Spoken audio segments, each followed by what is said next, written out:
Most people in life, we really feel like the level of stress in our life comes to how much of life do you feel like you control, or how much does life control you? Do you tend to control more of what's going on, or events controlling you? It's very easy to have those events start to take control unless we take control of what's between our ears, our own mind. You see, what you and I focus on massively affects how we feel, whether we're thriving or surviving. If you focus on what you can't control, if you focus on the past, if you focus on what's missing from your life constantly, that pattern of focus will make you frustrated, overwhelmed, depressed. It won't even matter if you're, taking antidepressants. If you keep focusing on what you can't control, what's missing from your life, you're going to feel depressed still. You can take as many antidepressants as you want. Focus equals power. If you want to thrive, you got to focus on what you can control. You got to focus on the difference you can make. You got to focus on what's already in your life that you're grateful for. And I have a little process here at the end that's my gift to you, which is just a simple ritual that can bring you back to this place. So one thing that leaders do is they focus on the things they want, they focus on what they can control, they focus on what they have a combination of gratitude, strength, and commitment. They really unleash the second element. They have a vision. They have something that they're after, something they want to create, something they want to contribute, something they want to give, something they want to make happen. And that's when you become a creator again instead of a manager of life. And it's easy to lose that sense of vision in your life through disappointments. Hey, we've all had them. You get all excited about something and then, life seems to crush it. Somebody betrays you. You betray yourself. You don't follow through, and then you don't trust yourself at the same level. What makes somebody a leader is they build this certainty, and not only with focus, not only do they get a vision for what they want, but they bring that certainty in their body. Listen, if you've ever been to one of my live events, you know that one of the greatest things about, let's say, Unleash the Power Within is you go through a weekend where you literally train your nervous system to have certainty. I mean, how the heck do you get people to storm through fire? It's not about fire walking. It's about getting yourself to be able to take action in the areas of your life that normally you would more than hold back, where your brain would take over and say, I can't do this, are you crazy? Somebody else did it, but not me. What we do is get people in a state where you're going to follow through. We're going to face your fear and do it anyway. And the way we do that, besides changing people's focus, showing you how to direct and control that focus, is also by learning how to use your body as the tool to change your state. Listen, if I drop my shoulders enough, if I were to breathe shallow enough, if I were to slow down and say, I don't know, I'll give it a try, and go into this state, I'd be like Samson getting his hair cut off, right? Because what we don't realize is that our mind is directly affected by the way we use our body. If you change the tempo in which you move, if you change the way you breathe, if you change the way you use your voice, you literally change your biochemistry. And the one thing that you'll see that's the same with the greatest golfer in the world, or the greatest musician, or the greatest, actor, is they have this sense of certainty, and it isn't born. It's something that you make as a habit. You drill it into yourself. I sure as heck didn't have that sense of certainty growing up, not even close. And what I found myself doing early on is I felt so uncertain, I couldn't get myself to do anything. So I developed these rituals of certainty. I would go on these runs, and on the run, even though I didn't feel like it, I would do these incantations where I would say out loud over and over again, God's wealth is circulating in my life. His wealth flows to me in avalanches of abundance. All my needs, desires, and goals are met instantaneously by infinite intelligence. For I'm one with God, and God is everything. And I would say that over and over and over for 30 minutes. Just crazy. And I would envision that God's circulating, his wealth circulating my life, and I'd see the wealth of love and friendship and impact and growth and economics and all these things, physical fitness and aliveness. I'd see this wealth of abundance flowing, oceans of it, into my life as I went and did these things. If you envision something clearly enough and you bring certainty to it over and over again, if you engage your physical body in a simple ritual, it could be as little as 10 minutes a day. I call it my hour of power, or 15 minutes to be fulfilled. And all you do is you take 5 minutes, and in those first 5 minutes, you get yourself moving, and you get yourself in a state of certainty in the way you move and the way you breathe. You focus on what you're excited about in your life. You focus on what you want to create, what you want to bring to your children, what you want to bring to the world. And it changes your state. We all know what happens when you're out of state. When you're burnt out, when you're frustrated, when you're overwhelmed. You snap at people sometimes, feel bad about it. You didn't mean to, it's just the state you're in. So to thrive this year, take uncertainty and bring certainty to it. To thrive this year, get what I call a compelling future. Pick anything. a goal, a dream, a desire, something that excites you so much that you're gonna feel yourself compelled to actually find a way to make it happen. You've done it before. You've gotten obsessed. You don't even know how you did it, but things happen and you've got yourself to where you want to be.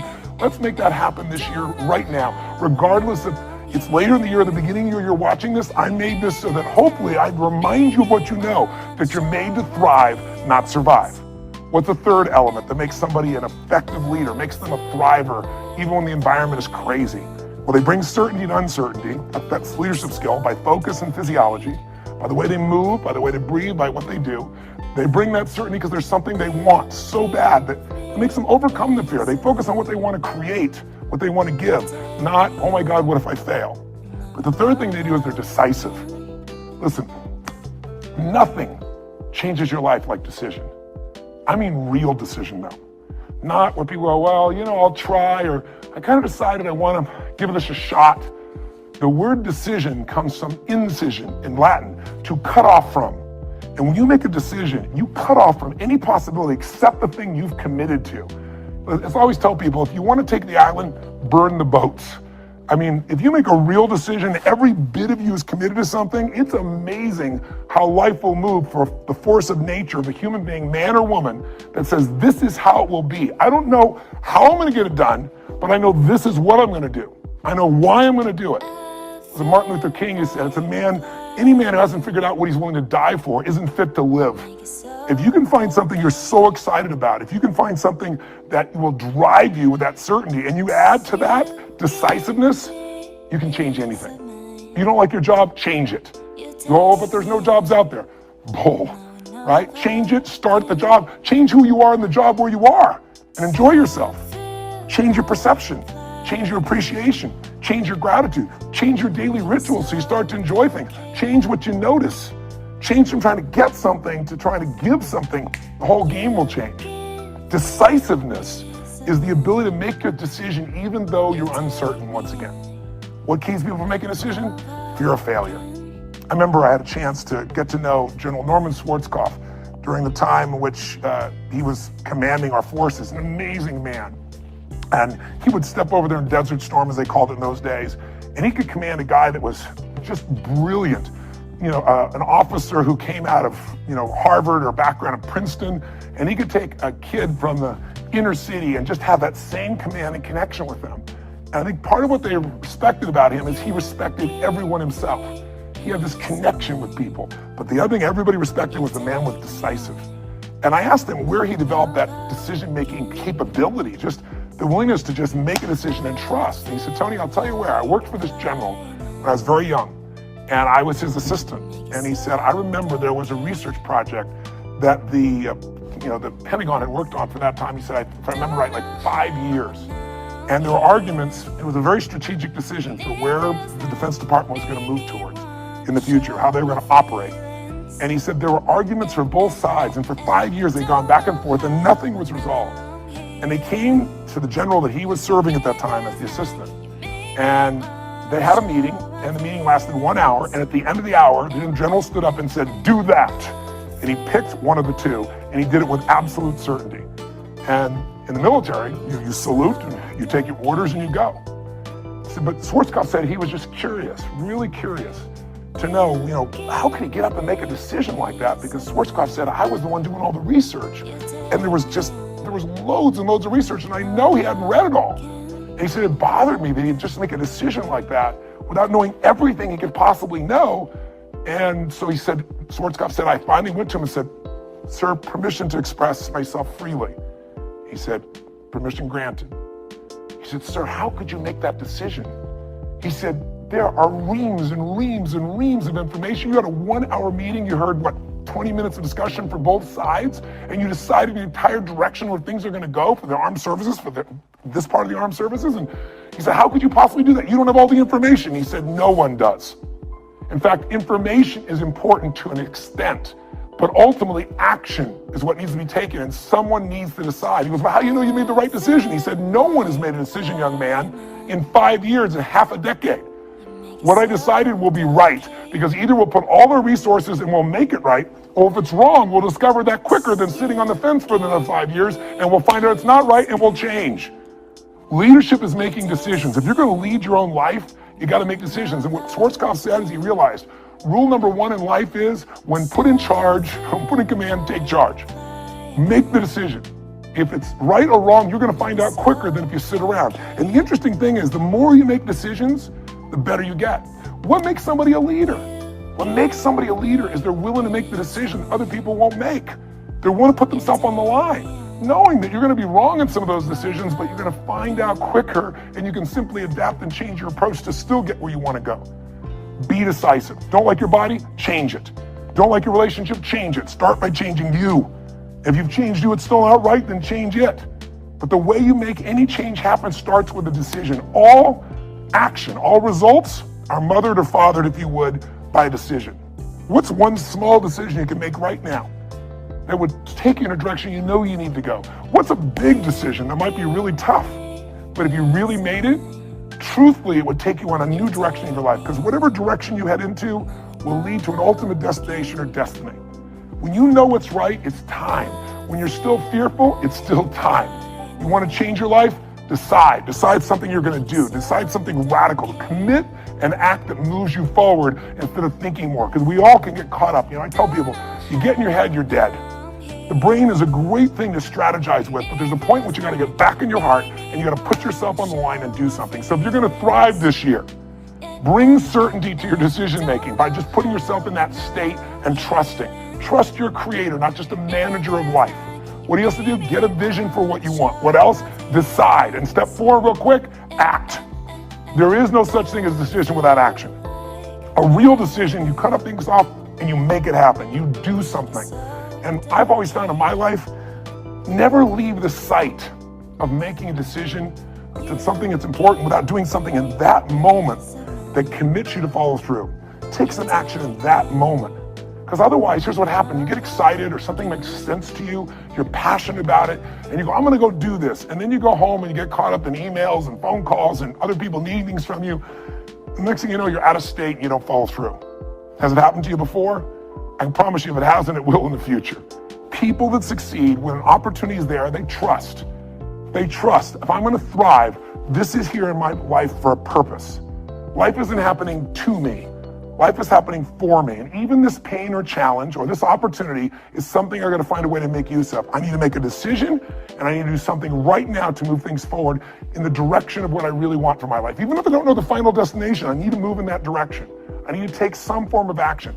Most people have all these visions. Maybe they start to make a little sort of decision, but they don't make a real decision because they don't act on it. And if you don't act on it, your ideas, your dreams will die in your mind. They'll die on your lips. And think about it. Most people in North America, around the world, the Western world, are they truly fit, strong, and healthy? Do they truly have a relationship that's totally passionate? Do they love their work? Are they economically free? The vast majority, you and I both know the answer is no. If you want to be like most people, then what you got to do is figure out how to survive. If you want to lead, you got to thrive. And you have that capability, and you're probably already doing it. I'm probably speaking to the choir to some extent. If you're still watching this right now, you have turned me off as a raging maniac who's on a rant, because that's what I am. I'm on a rant right now. A rant to call to your soul to say, no matter how great life is, take it to the next level. Find the way to thrive on the very things that stop other people in their tracks. Thrive on what produces fear inside you and in other people. Thrive on something that you envision that you have a higher purpose for.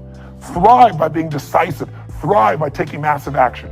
And if the massive action doesn't work, if what you try doesn't work, just simply try something else. And if that doesn't work, try something else. If that doesn't work, try something else until you find what works.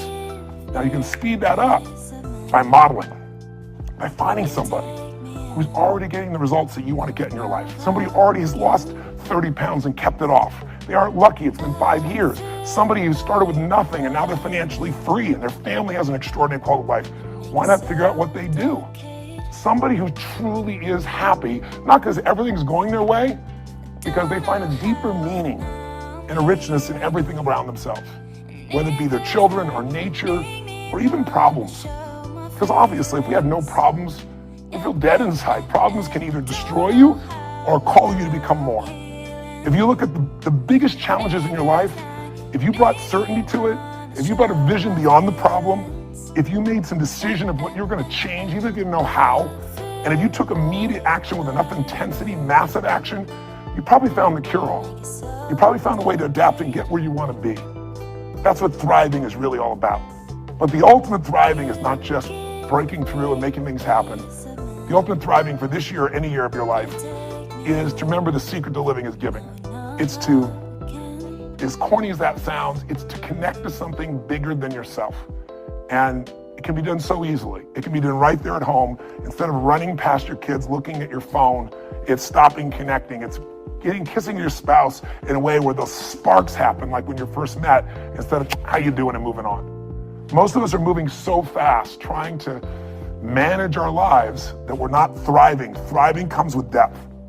You're not going to find thriving in a friendship that happens in milliseconds online. Nothing wrong with it. It's great connection. But a depth of a real friendship is not your Facebook friend. It's not the same as being with somebody and actually having your full attention, not while you're monitoring what's going on your cell phone. Just the experience of being with somebody. But contributing your caring, contributing your interest, contributing in a simple way, finding some way to give love, attention, care, joy, or happiness to any human being. It doesn't have to be working in a soup kitchen, but that can be pretty wonderful too. Volunteering an hour in a month, an hour in a week can change a person's life. But it can be outside world, it can also be really on the inside world. If you want to thrive, then you got to remember life's not about me, it's about we. You already know it. It's in your soul. It doesn't matter what words I say. If I'm saying something that's BS, you can feel it. If I'm saying something's true, you can feel it in your heart and soul. And the thing that's true is, we're here for more than just ourselves. And we feel most alive when we're doing something that's beyond ourselves, when there's something where we think that, God, by this interaction, someone's gonna feel more loved, somebody's gonna feel more lifted, someone who is down is gonna get up, someone's gonna know that they're cared for. Or I'm gonna help somebody physically, food, skills, ability, talent, whatever.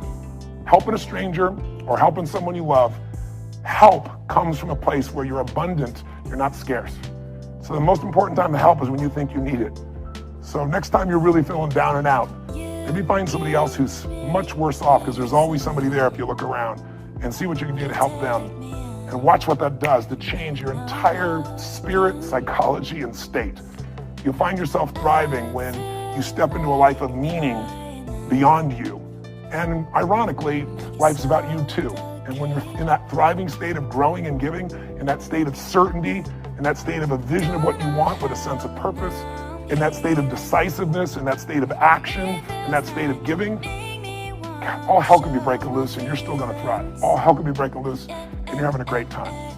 So next time you're feeling uncertain, remind yourself you're a creator of life, not a manager of circumstances.